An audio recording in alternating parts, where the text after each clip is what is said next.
look at your best first-round matchup. Gary, I started with Matt this time, so you get first say right now.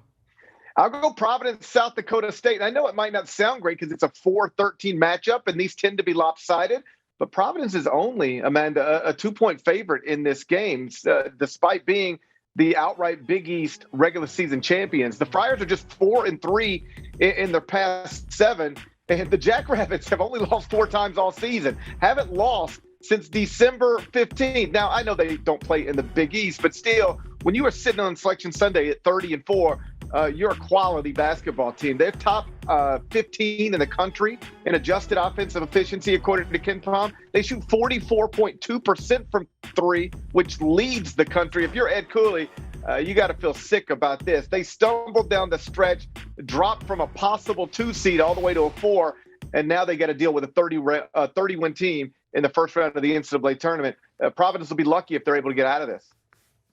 I've been banging the drum on this game since I saw the matchup pop on the screen, and boy, did the committee make San Francisco sweat. But it is a Thursday night, CBS, America's most watched network, 9:40 tip, Murray State, San Francisco. That's a 7-10 matchup.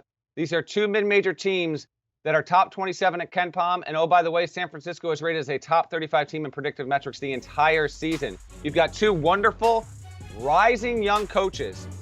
It wouldn't stun me if San Francisco's Todd Golden and Murray State's Matt McMahon were not coaching at their respective schools by the time we got to the middle of April.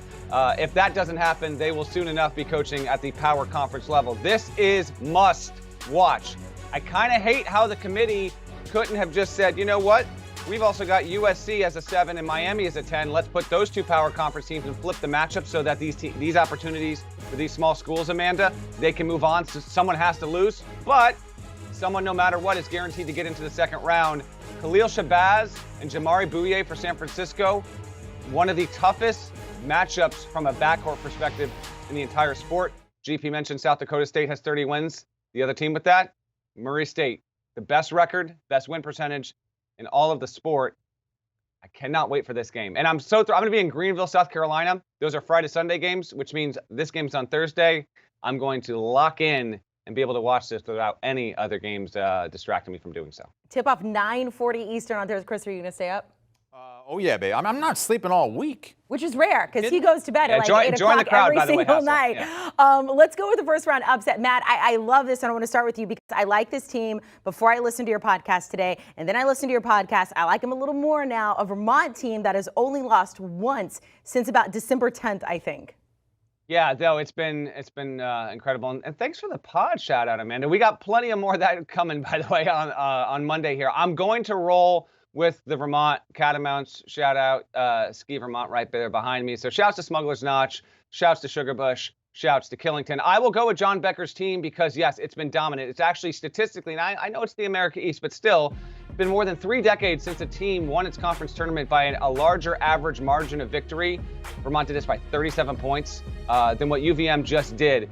Arkansas is really good. In fact, as Parrish and I have talked about on the podcast all season long, the 1, 2, 3, and 4 lines were always destined to have these really, really good teams. Arkansas can, I think, challenge Gonzaga if they meet in the regional semifinal. But you know what? Just take a few chances. I want you to take some upsets in your bracket, be confident, and just let it go. Just let it go like Elsa from Frozen. Am I on the right track there? Don't know. Either way, I'm going to ride with Vermont in this spot, GP, because they're good enough to do it. And in fact, last thing from me, this right now rates as the best team in Vermont history, even better than the group in 05 that beat Syracuse in the first round.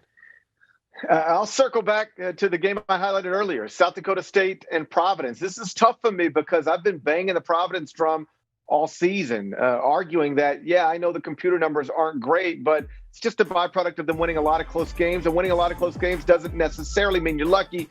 Sometimes it means you're good.